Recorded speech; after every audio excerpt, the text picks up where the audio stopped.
All right, this week's adventure is Tom's Thumb the Easy Way. This first pitch is going to be fourth class, super easy. Climbing. Here it is.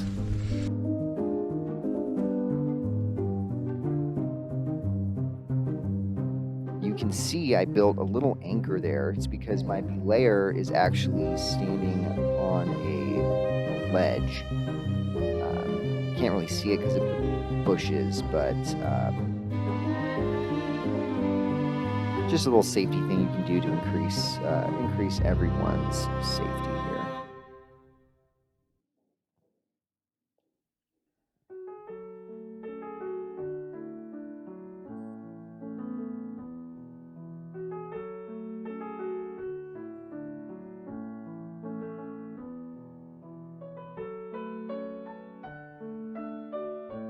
A lot of people will go up this section right here with absolutely no pro because it is fourth class.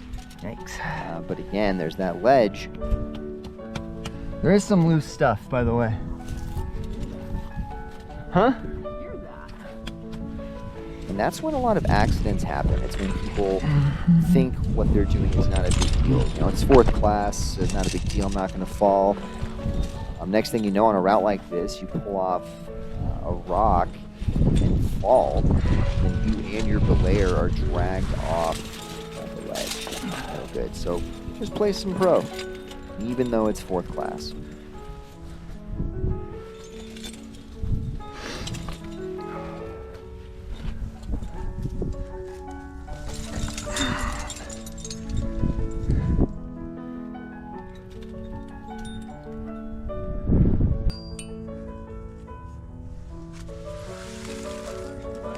Uh-huh.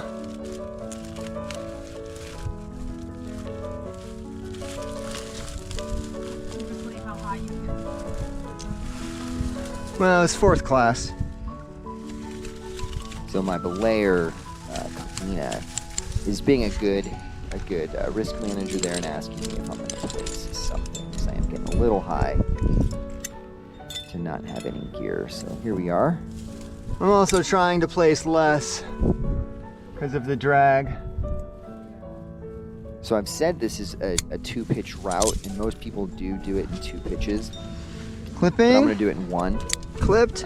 This route is totally doable in one pitch if you just extend your placements.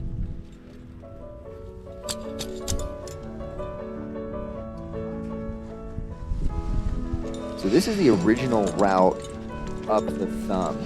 And, you know, the old school guys called the entire thing fourth class. I think it's in the guidebook at 5-1. But on Mountain Project now, it's at 5-4. And we'll see why in a little bit here. This is still fourth class, right? But there is one tricky section. If you don't climb it right, it's going to feel 5-6 or 5-7. So now I'm getting into the fifth class part of the climb. And you'll see here in a minute I look right, and if you're going to do this in two pitches, you go right here, up this little ramp, and build a gear anchor. If you go that way, it opens up a cool traverse for the second pitch, but again, I'm gonna do this in a single push, so I can get up there and rig a top rope for some young people we have with us. This is a great route for, you know, a beginner trad leader. There is ample opportunity to place gear. It's super fun.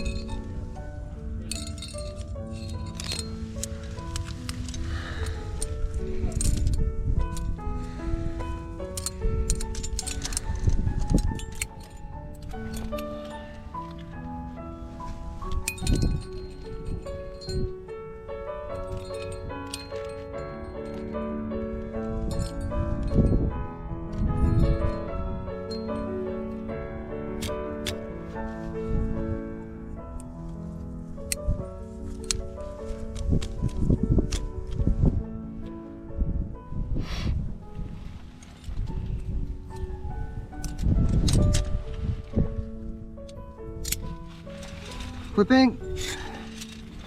You see me taking a little time there to consider the rope drag. I just know since I'm going to do this in one pitch, I really have to think through every twist and turn of the rope. All right, there's where you can go right if you want to do it in 2 pitches. And if you do that, there's actually other ways to the top. And again, it opens up that really fun traverse, but that's not the way we're going today.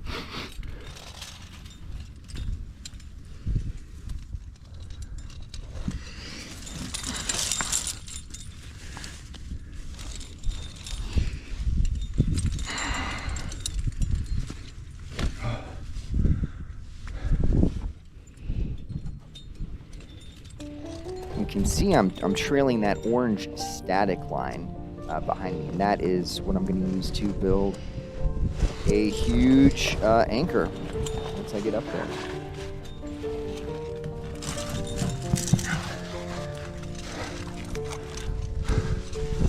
Yeah, tree hold, come on.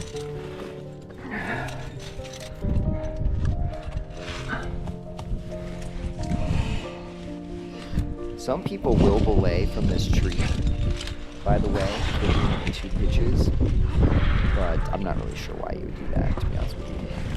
Pretty awkward. You could just go up a little bit further and build a gear anchor in the crack.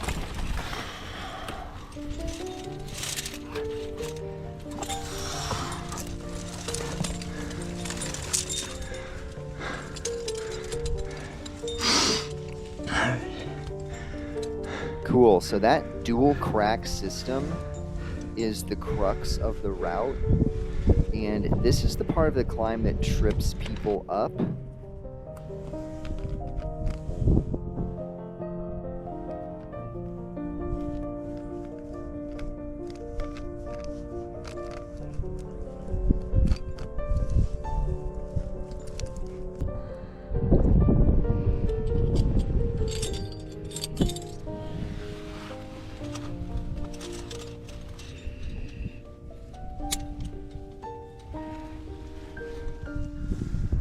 Okay, so what people do is they get up here and they get sucked in to this crack on the right.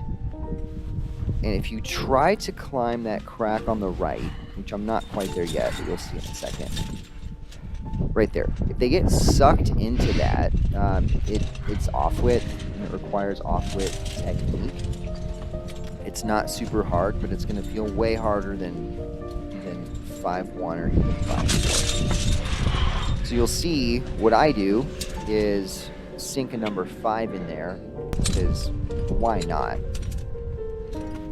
And you can see I have all these huge cams with me. That's because my mission once I get to the top is to rig multiple anchors, top rope anchors, for other people to use. So I'm just bringing everything up that I might need to build anchors up there.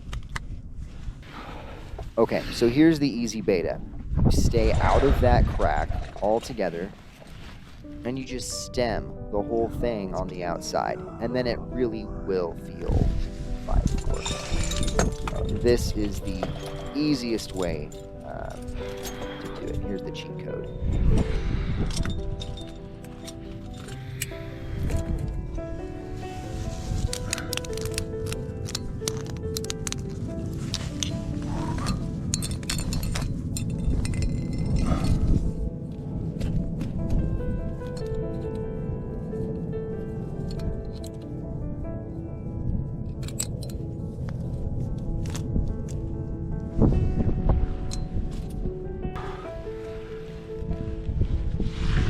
Clipping.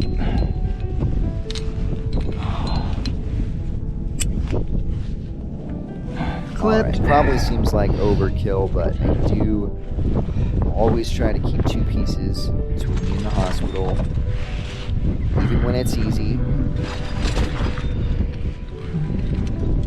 Cool, so here's the stem. And again, if people don't figure out this beta, they struggle up that crack on the right. And they're like, that climb was way harder than I thought. And it's because they just did it the harder way.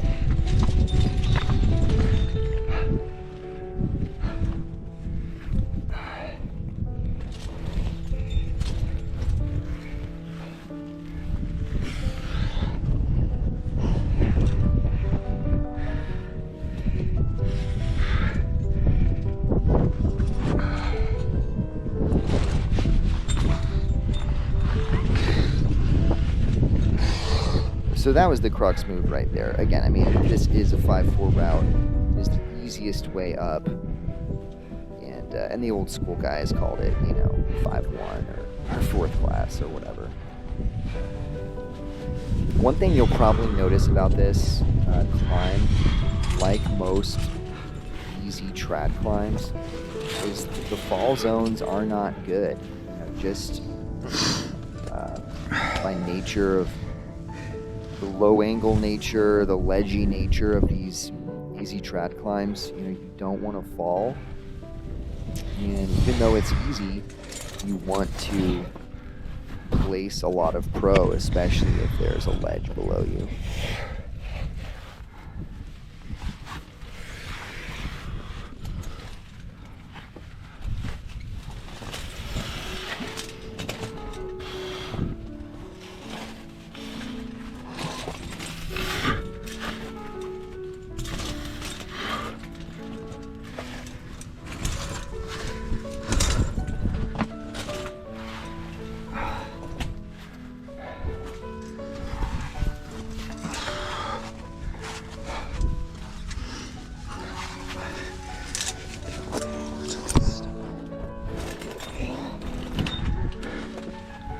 This was a cold day, by the way, and super windy.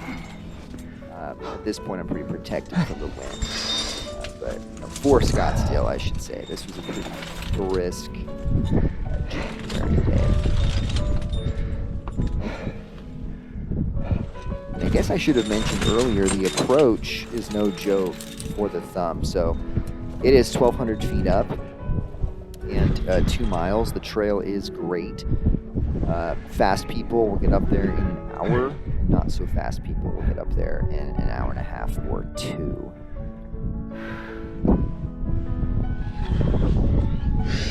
All right, so we're approaching the end of the climb now, and you'll see I placed 2 pieces. It's just because you're going to place those 2 pieces and then have about, 20 feet of run out.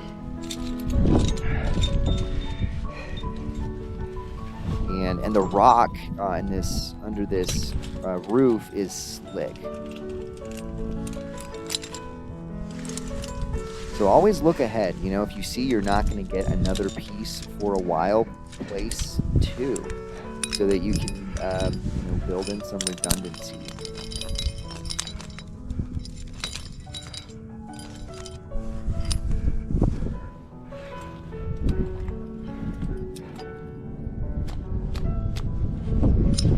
I don't want to call out anyone.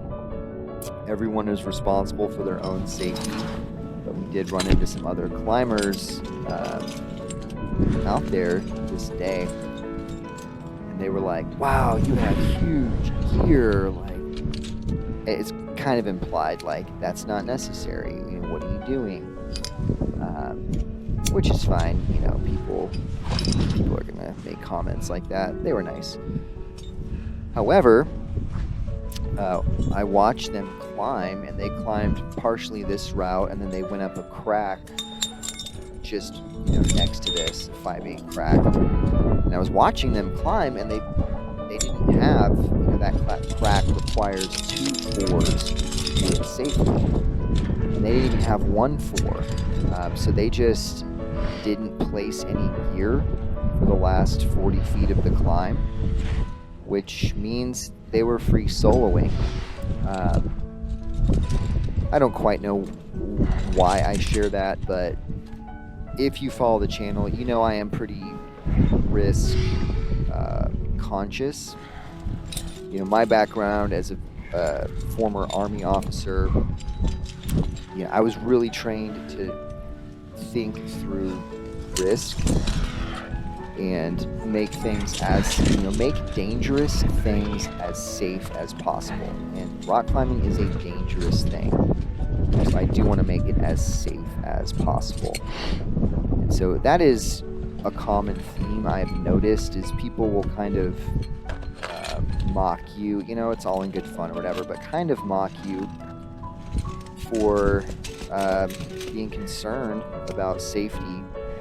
Placing two pieces, sewing up a route, whatever, having big gear. And then you'll watch them, in these guys' case, do something totally unsafe. Had he fallen on that 5/8 crack with absolutely no gear, he probably would not have come home. So, I don't know. I think the lesson there is, for some reason, the rock climbing community, there's a certain impulse to make fun or mock people for being safety conscious, and I think the mature thing is to manage risk responsibly. All right, so I'll stop preaching now on safety. This is another really fun part of this climb. It's just a fun, easy slab, a little bit slick, so be careful with the feet, but fun exposure on some cool rock.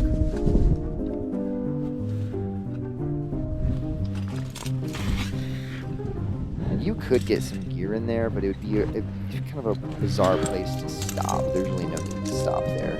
It's easy. You can just keep going straight to the chains.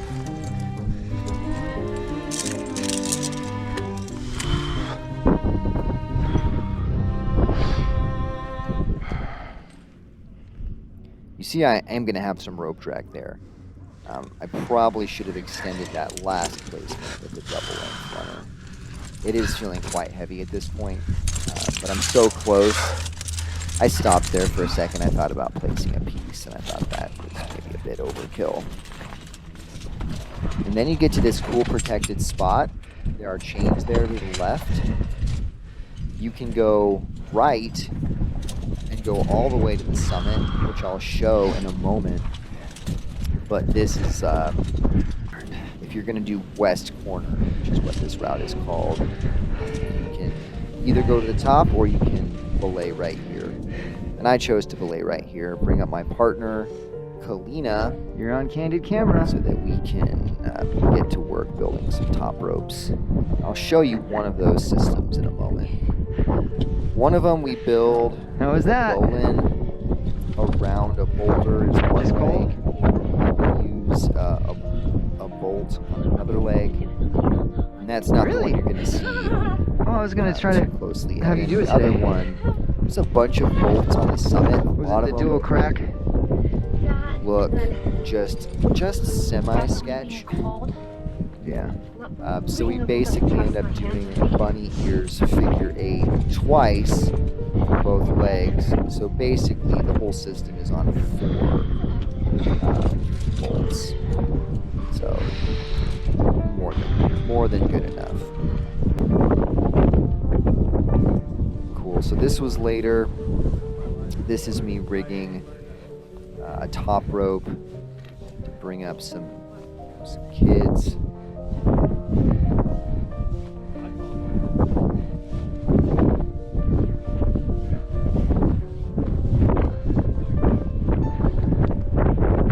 And there you can see the top, what it looks like. You can see the ropes are kind of a mess. That's my bad, but you can roughly see the system we've rigged up there.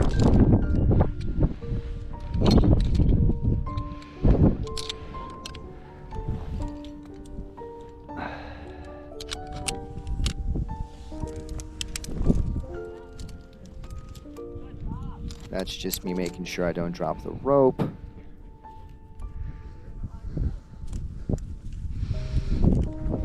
And what I'm not showing here, this is actually later in the day. I was re-rigging this.